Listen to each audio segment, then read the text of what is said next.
তোমরা সকলেই মিশ্র aldol condensation বিক্রিয়াটি দেখেছো, না দেখলে পরে একবার প্লেলিস্টে দেখে নেবে। এটাও এক ধরনের মিশ্র অ্যালডোল কনডেনসেশন, কিন্তু বিক্রিয়াটা স্পেশাল একটা নেম রিঅ্যাকশন, তার নাম হচ্ছে ক্লেইজেন-স্মিথ বিক্রিয়া। তাহলে এর সঙ্গে মিশ্র অ্যালডোল কনডেনসেশনের যে পার্থক্যটা সেটা কি বুঝবো দেখো। তাহলে মিশ্র অ্যালডোল কনডেনসেশনে যে দুটো অ্যালডেহাইড নিয়েছিলাম, দুটো অ্যালডেহাইডে আলফা হাইড্রোজেন উপস্থিত এবং দুটো অ্যালডেহাইড ভিন্ন, অর্থাৎ আলফা হাইড্রোজেন যুক্ত দুটো ভিন্ন অ্যালডিহাইডের সঙ্গে বিক্রিয়া করছি কিসে না লঘু ক্ষারের উপস্থিতিতে। কিন্তু সেক্ষেত্রে আমরা চারটে বিক্রিয়াজাত পদার্থ পাচ্ছি। কিন্তু এখানে যেটা আমরা ক্লেইজেন-স্মিথ করব, এটাও এক ধরনের মিশ্র অ্যালডোল কনডেনসেশন, এবং এক্ষেত্রে যে পার্থক্যটা হচ্ছে দুটো যে অ্যালডিহাইড থাকবে তার মধ্যে একটা অ্যালডিহাইড কি থাকবে, আলফা হাইড্রোজেন বিন অ্যালডিহাইড। তাহলে সুবিধাটা কি হবে না, যদি একটা অ্যালডিহাইড আলফা হাইড্রোজেন বিন অ্যালডিহাইড হয় তাহলে কেবলমাত্র একটাই বিক্রিয়াজাত পদার্থ পাবো। তাহলে এই যে আলফা হাইড্রোজেন বিন অ্যালডিহাইডটা হচ্ছে এটা বেনজালডেহাইড। তাহলে এই অ্যালডিহাইডের সঙ্গে যে কার্বনটা আছে সেই কার্বনের চারটে হাত ফুলফিল হয়ে গেছে বন্ধন দিয়ে, তাহলে এই কার্বনে কিন্তু আলফা হাইড্রোজেন নেই। এবং এটা যদি শুধুমাত্র বেনজালডেহাইডই না হয় তাহলে তাকে বলবো আমরা ক্লেইজেন-স্মিথ বিক্রিয়া। এখন যে এই যে অ্যালডিহাইডটা দেখছি এটা আলফা হাইড্রোজেন আছে, দেখো এই অ্যালডিহাইডের সাথে আলফা কার্বন হাইড্রোজেন আছে, তাহলে সেটা আলফা হাইড্রোজেন বিন অ্যালডিহাইড হোক বা কিটোন হোক, দুটোর সঙ্গে কিন্তু সেম বিক্রিয়া দেবে, যেমন আমরা অ্যালডোল কনডেনসেশন বিক্রিয়া করেছি। তাহলে কি আলফা হাইড্রোজেন বিহীন অ্যালডিহাইড হিসাবে কেবলমাত্র অ্যারোমেটিক অ্যালডিহাইড বেনজালডেহাইড যদি নেই তাহলে সেই বিক্রিয়া হচ্ছে ক্লেইজেন-স্মিথ। তাহলে আমরা অ্যালডোল কনডেনসেশন যেরকম বিক্রিয়া করেছি সেটা দেখাবো।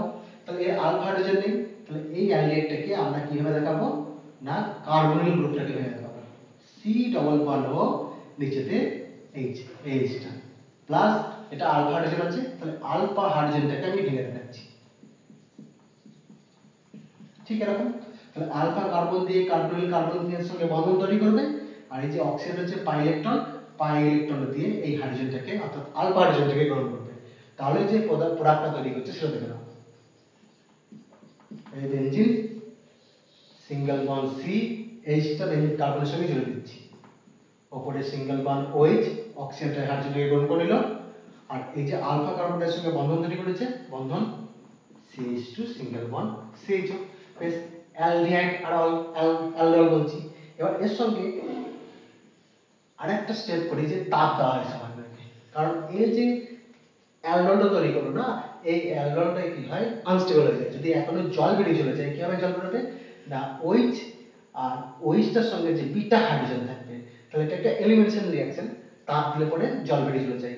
আলফা কার্বনের সঙ্গে ওইচ আছে, আলফার সঙ্গে এটাও বিটা কার্বন এটাও বিটা কার্বন, তাহলে বিটা কার্বনে কোনো হাইড্রোজেন নেই, এই বিটা কার্বনে হাইড্রোজেন আছে, তাহলে এই একটা এইচকে আমি ভেঙে এখানে দেখাচ্ছি, তাহলে এই এইচ প্লাস বেরিয়ে গেল, ইলেকট্রনটা দিল আর ওইচ মাইনাস বেরিয়ে যাবে, তাহলে প্রোডাক্ট হবে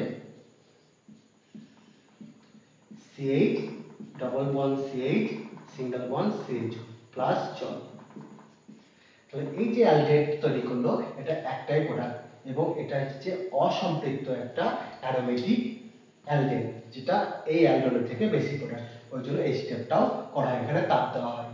ঠিক এইরকম একটা বিক্রিয়া তোমরা নিজেরা করবে, এখানে আমি একটা হোমওয়ার্ক দিচ্ছি,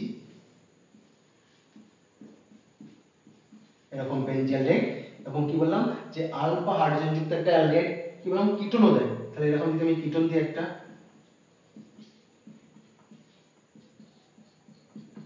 কিটোন দিলাম 10% KOH আর তাপ, তাহলে এখানে যে প্রোডাক্টটা হবে কি হবে তোমরা সবাই হোমওয়ার্ক করবে, এটা হোমওয়ার্ক থাকলো, তোমরা দেখবে এবং কমেন্ট বক্সে তোমরা এই প্রোডাক্টটা করে পাঠাবে, দেখো কতটা তোমরা শিখেছো।